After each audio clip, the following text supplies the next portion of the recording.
Inilah jalan terbaik untuk menangkis fahaman sempit, salah tafsir dan kecenderungan ekstrim dalam beragama.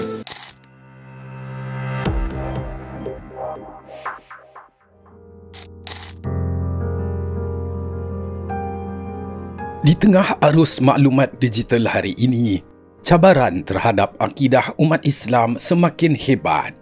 Di Malaysia, kita berhadapan dengan bangkitnya golongan anti-hadis atau juga dikenali sebagai golongan Quranis yang menyebarkan fahaman sesat bahawa Al-Quran adalah satu-satunya sumber hukum Islam.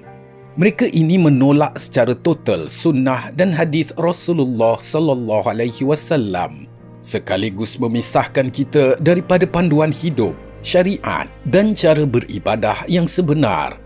Jika hadis ditolak, kita bukan sahaja kehilangan perincian solat, puasa dan haji, tetapi kita sebenarnya memutuskan hubungan kita dengan sumber utama tafsiran Al-Quran. Fahaman ini merupakan ancaman serius terhadap kesucian Islam kerana ia membuka pintu kepada pentafsiran agama secara sembrono dan mengikut nafsu semata-mata. Ideologi yang menolak hadis ini bukanlah fenomena baru. Gerakan ini mula menular dengan serius pada kurun ke-19 dan ke-20, khususnya di India, di mana orientalis dan beberapa tokoh Islam mula mencabar kesahihan rantaian periwayatan hadis atas dakwaan ia dipengaruhi politik atau hanya tradisi lisan yang tidak terjamin. Meskipun fahaman ini ditolak keras oleh majoriti ulama sepanjang zaman, ia kini disebarkan semula melalui media sosial, menjadikannya ancaman besar terhadap kesucian Islam di era moden. Di era kontemporari ini, fahaman anti-hadis ini seringkali dijuarakan oleh individu yang mempunyai latar belakang pendidikan sekular dan berorientasikan barat. Selalunya, mereka memandang tradisi keilmuan Islam terdahulu sebagai satu kaedah yang mundur. Namun secara ironi, pendekatan Quranis ini seringkali didorong oleh kebanggaan diri untuk menafsirkan agama mengikut logik dan nafsu peribadi, tanpa terikat dengan metodologi ulama. Namun, umat Islam mempunyai benteng yang kukuh, iaitu tradisi keilmuan Islam yang telah wujud selama ratusan tahun. Tradisi inilah yang kini dihidupkan semula melalui penganjuran besar-besaran Majlis Samak Hadis Sahih Muslim Antarabangsa 2025 di Putrajaya. Majlis ini adalah sebuah tradisi agung di mana ulama dan pelajar hadis berkumpul untuk mendengar pembacaan kitab hadis yang sahih secara langsung, dari mula hingga akhir. Ia disyarah oleh para masyaikh yang mempunyai sanad yang bersambung terus kepada pengarang kitab, iaitu Imam Muslim sendiri. Majlis Samak Hadis ini bukan sekadar majlis ilmu biasa. Ia adalah pengukuhan terhadap sanad, satu sistem rantaian periwayatan yang unik dalam Islam. Sanad yang menjadi jaminan kesahihan setiap riwayat yang disyarahkan. Menteri di Jabatan Perdana Menteri Hal Ehwal Agama, Datuk Setia Dr. Muhammad Naim Mokhtar menegaskan bahawa melalui tradisi samak hadis ini, kita menyambung mata rantai sanad keilmuan antara ulama dengan generasi kini. Satu kesinambungan ilmu yang penuh makna dan keberkatan. Majlis Samak Hadis Sahih Muslim ini merupakan kesinambungan daripada kejayaan kita menjayakan Majlis Samak Hadis Sahih Al-Bukhari yang telah berlangsung pada tahun lepas.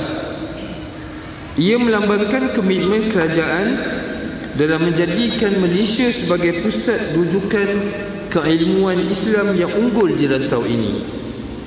Melalui tradisi samak hadis ini, kita menyambung mata rantai sanad keilmuan antara ulama Islam dengan generasi kini. Suatu kesinambungan ilmu yang penuh makna dan keberkatan.